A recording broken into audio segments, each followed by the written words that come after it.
So miscellaneous exercise on chapter 6 question 24 है. The points on the curve 9y square is equal to x cube where the normal to the curve makes equal intercept with the axis. तो मैं यहाँ पे lines draw कर रहा हूँ जो equal intercept बनाते हैं विद एक्सिस. तो एक लाइन हमारे पास ये हो जाएगी जिसके ये इंटरसेप्ट इक्वल होंगे. अगर इंटरसेप्ट इक्वल हैं तो जो एंगल बनने वाला है ये कितना होगा 45 डिग्री. इसे 45 डिग्री होना इसलिए ज़रूरी है क्योंकि ये एक आइसोसेलेस ट्रायंगल है और एक एंगल 90 पता है, तो बाकी दो एंगल्स का सम 90 है और दोनों इक्वल भी हैं, तो डेफिनेटली ये एंगल 45 होगा. ये एंगल 45 है तो ये दूसरा वाला एंगल 135 होगा और ये दूसरा वाला एंगल किसे रिप्रेजेंट करता है, स्लोप को. तो इस लाइन की स्लोप होगी हमारे पास tan ऑफ 135 डिग्री या इसकी स्लोप आ गई -1. एक और लाइन पॉसिबल है जो इक्वल इंटरसेप्ट्स बनाए. तो यहाँ पे आप देख सकते हो दोनों इंटरसेप्ट जो हैं हमारे पास पॉजिटिव थे. दोनों इंटरसेप्ट पॉजिटिव थे. हमारे पास इंटरसेप्ट कुछ इस तरीके से भी आ सकता है कि जो लेंथ है वो इक्वल हो जाए. लेंथ इक्वल होगी तो अब ये वाला एंगल 45 डिग्री होगा और स्लोप की वैल्यू अब कितनी हो जाएगी tan 45 डिग्री. तो स्लोप आ जाएगी 1. So line with equal intercepts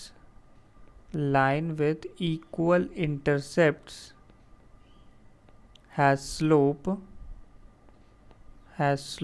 equal to +-1. दोनों में से कोई भी स्लोप हो सकती है, 1 भी और -1 भी.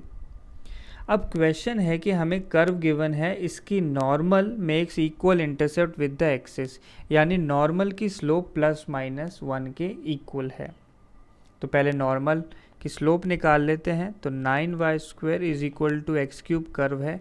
इसे डिफ्रेंशिएट किया तो बनता है 18y into dy by D X is equal to 3x square.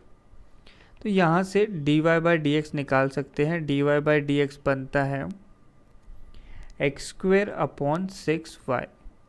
तो ये dy बाई डी एक्स कैसे रिप्रेजेंट कर रहा है, ये है हमारे पास स्लोप ऑफ टेंजेंट.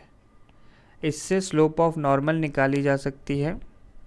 तो स्लोप ऑफ नॉर्मल होता है -1 अपॉन स्लोप ऑफ टेंजेंट के इक्वल, क्योंकि नॉर्मल और टेंजेंट परपेंडिकुलर होते हैं तो स्लोप्स का प्रोडक्ट इज -1.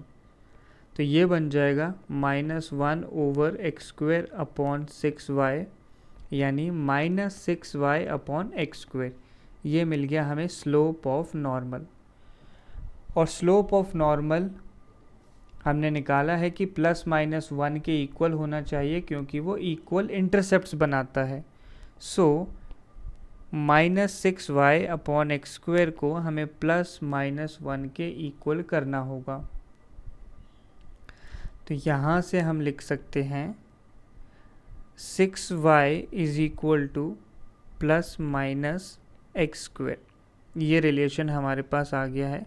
6y या तो x स्क्वायर के इक्वल है या फिर 6y माइनस एक्स स्क्वायर के इक्वल है. और हमारे पास कर्व का रिलेशन है 9y square is equal to X cube. तो यहाँ पे हम लोग रिप्लेसमेंट कर देंगे.